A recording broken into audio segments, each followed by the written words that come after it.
Baik, kita kembali. Jadi kata ulama, nafkah itu wajib dari salah satu 3 sebab. Nah, sebab yang pertama kita sudah sebutkan, yaitu adalah nafkah itu diwajibkan dengan sebab nasab, dari sebab garis keturunan. Orang tua wajib menafkahi anaknya yang belum balik sampai anak itu balik. Tapi kalau anak itu sudah balik, tapi anak itu tidak mampu mencari rezekinya sendiri, mungkin karena sakit atau karena faktor yang lain dan sebagainya, maka orang tua itu pun tetap wajib memberikan kewajiban nafkah kepada anaknya sesuai dengan kemampuan orang tua itu. Dan apabila orang tua itu sudah tua dan tidak lagi mampu mencari nafkah untuk dirinya, maka anak-anaknya yang sudah dewasa wajib berbalas budi memberikan nafkah kepada orang tuanya. Ada seseorang datang kepada Nabi Muhammad. Dia bilang, dia curhat kepada Nabi Muhammad, "Ya Rasulullah, bapakku itu sering datang ke rumahku." Bapakku nih sering datang ke rumahku. Ketika bapakku datang, dia minta ini, minta itu, bla bla bla bla bla. Pokoknya minta terus. Nah, orang ini curhat kepada Nabi, ya tujuannya supaya Nabi menegur perlakuan bapaknya itu. Dia pikir bapaknya salah. Lalu apa kata Nabi? Ya, anta wa maluka li abika. Kata Rasulullah, kamu dan seluruh hartamu itu adalah milik bapamu. Artinya apa yang dilakukan oleh bapamu, dia minta sesuatu kepadamu, itu sesuatu yang wajar. Artinya itu tidak dilarang. Anta wa maluka li abika. Engkau dan hartamu itu milik bapamu.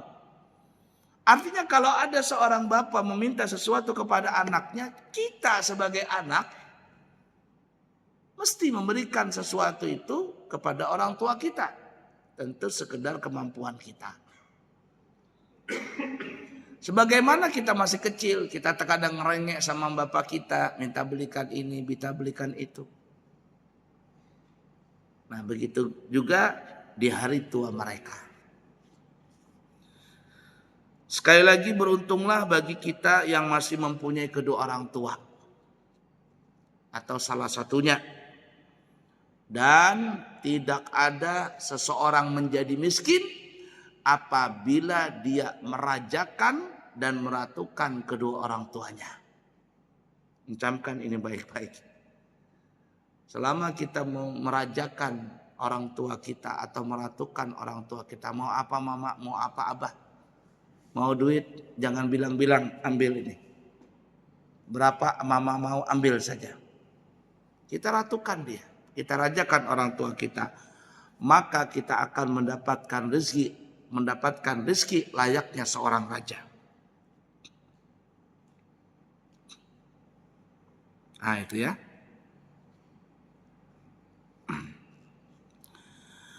Ada cerita seorang anak laki-laki menikah.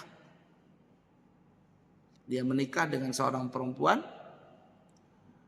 dan ibunya, si suami ini, tinggal bersama mereka.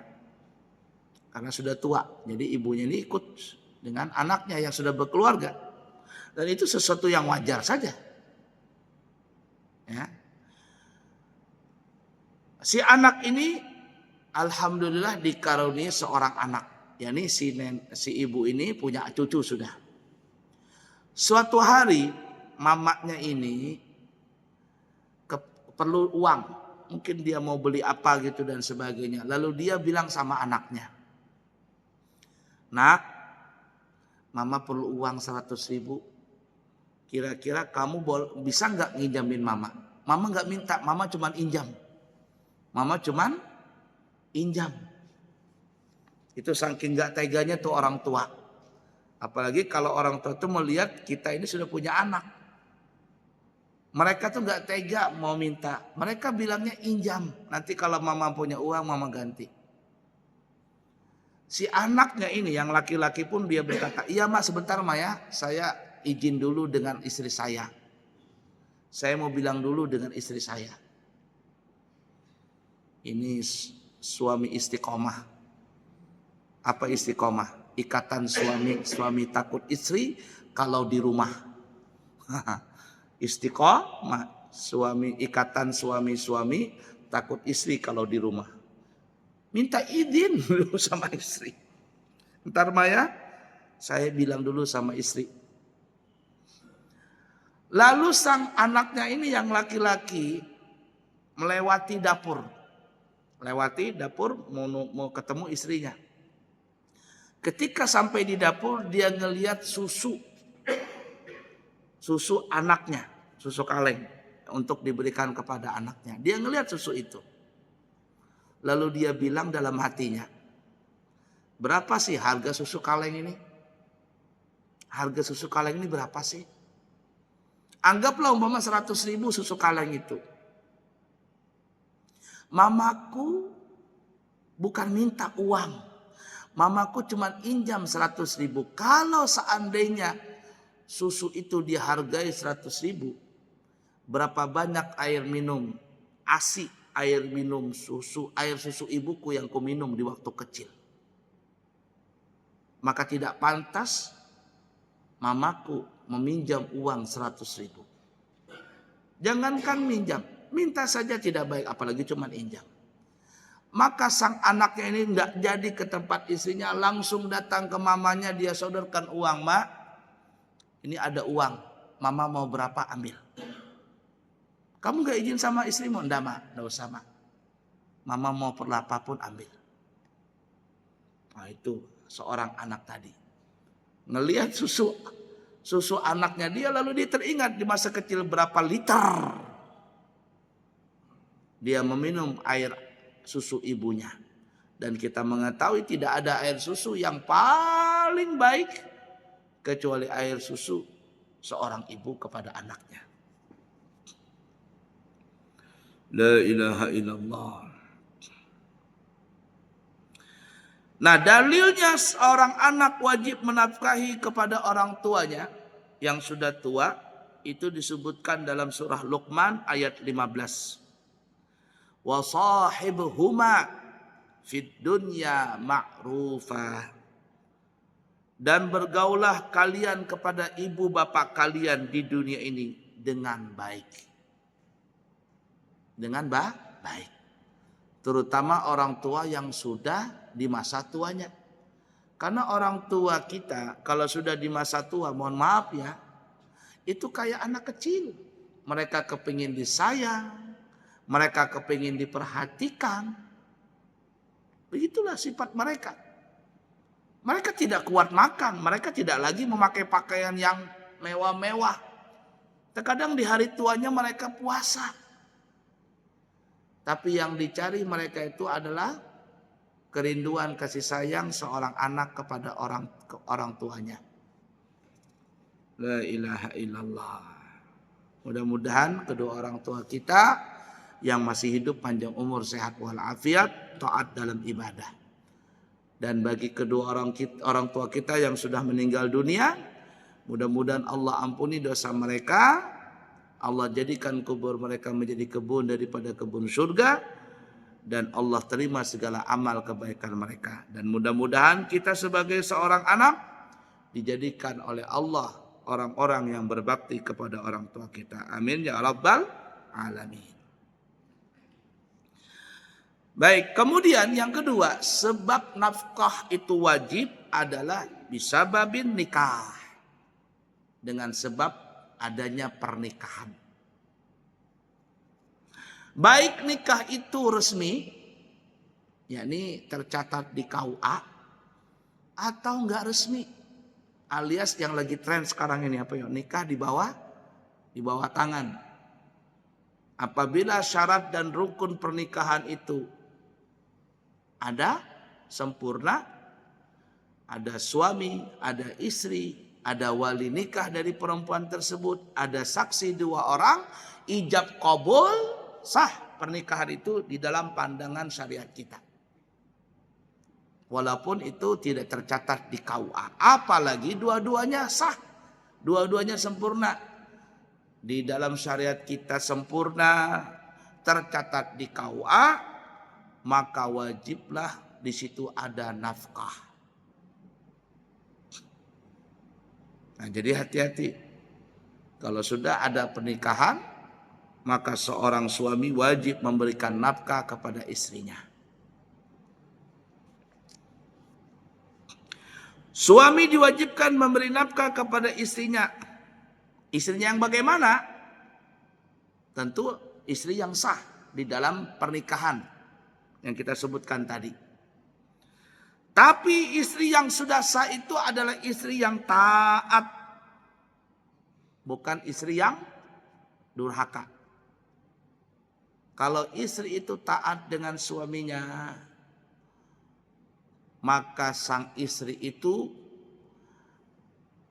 wajib mendapatkan nafkah dari sang suami. Baik sandang, pangan, papan, apa saja untuk kehidupan dia. Nah ya, keperluannya, apa keperluannya? Seorang perempuan, ya pokoknya semuanya lah ya. Sandang, pangan, papan, bukan hanya makanan, tapi pakaiannya. Nah, kita seorang suami wajib memberikan pakaian yang layak sesuai syariat kepada istri kita. Makanan juga begitu, minuman juga begitu, tempat tinggal juga begitu. Tentunya sesuai dengan sikon, situasi dan kondisi. Kita di Indonesia nggak ada musim dingin, nggak ada musim panas.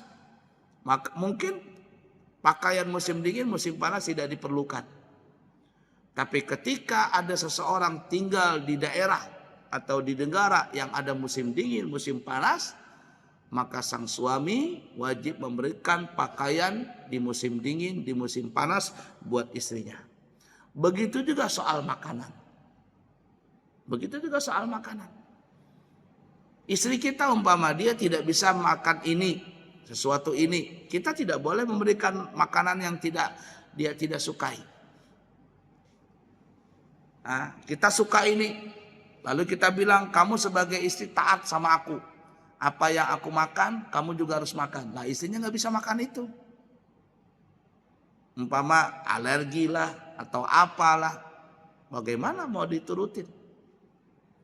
Jadi sesuaikan makanan sang istri tadi. Kita sebagai suami harus jeli, mengetahui oh ini yang disuka sama istri, ini yang tidak disuka. Atau kalau kita mau enak tanya, kamu suka makan apa? Apa yang kamu perlukan? Nah, ini makanannya. Ya mungkin kalau kita sesama Indonesia atau sesama suku, aman-aman saja. Aman-aman saja. Soal makanan, minuman. Tapi kalau berbeda suku atau berbeda, apalagi berbeda negara, wah ini yang repot. Ini yang repot. Kita Masya Allah, 1 ekor ayam itu bisa dipotong sampai 12 potong atau mungkin sampai 24 potong. 1 orang cukup makan 1 potong daging dari ayam tadi. Tapi ketemu orang Barat, ketemu orang Arab, 1 ekor ayam itu untuk 1 orang saja. Ya. Coba yang pernah berangkat umrah itu. Ya, kita beli Albek yang terkenal sekarang Albek. Kalau kita kan siapa ya? KFC lah. Nah, atau ada namanya karak. Macam-macam tuh. Harganya 21 real, 22 real. Berapa uang kita? Hampir 100 ribu lah. Lah itu ayam 4 potong. Paha, dada, apalagi tuh. 4 potong. Kurang lebih 1 ekor itu. Dimakan sendiri sama roti sedikit. Mampu orang Arab itu makan 1 ekor ayam. Roti, kentang, 4 potong ayam. Gede-gede itu. Nangkai telapak kaki ayamnya. Lah kita itu makan 1 keluarga segitu banyaknya. Nah itu tuh. Ada cerita nih ya. Ada cerita beneran ya. Seorang guru cerita. Saya mendengar ceritanya. Katanya gini loh. Ada orang Indonesia, pelajar Indonesia belajar di negara Mesir, Kairo, Mesir. Lalu dia mendapatkan jodoh di sana, seorang perempuan dari orang Mesir. Jadi istrinya orang Mesir nih, Arab Mesir sana. Dibawa pulanglah istrinya itu ke Indonesia. Ketika dipulang, ramai sudah orang tua senang kan mendapatkan mantu orang Mesir, kapan lagi? Ya. Pas ketika saat itu makan, satu keluarga makan. Bapaknya si laki-laki ini ngelihat istrinya, mantunya ini makan begitu. Kemudian bapaknya ini manggil anaknya laki-laki, nak sini nak. Ada apa bah? Kata bapaknya ini, nak kamu ceraikan aja istrimu tuh yang orang Mesir. Kenapa bah? Bangkrut kita katanya. Kenapa bangkrut bah? Lalu 1 ekor ayam dia makan sendiri katanya. Satu ekor ayam dia makan sendiri. Lah kita 1 ekor ayam sekeluarga dia sendiri dia makan. Bangkrut kita. Ini entah guyonan bapaknya atau apa. Pokoknya seperti itu ceritanya. Artinya soal makanan dan minuman itu mungkin kita berbeda dengan istri kita. Itu yang kita katakan tadi. Kalau sesama suku, sesama bangsa aman-aman saja. Atau ketika berbeda suku timbul masalah. Apalagi kalau seandainya berbeda negara, repot sudah. Repot. Nah itu.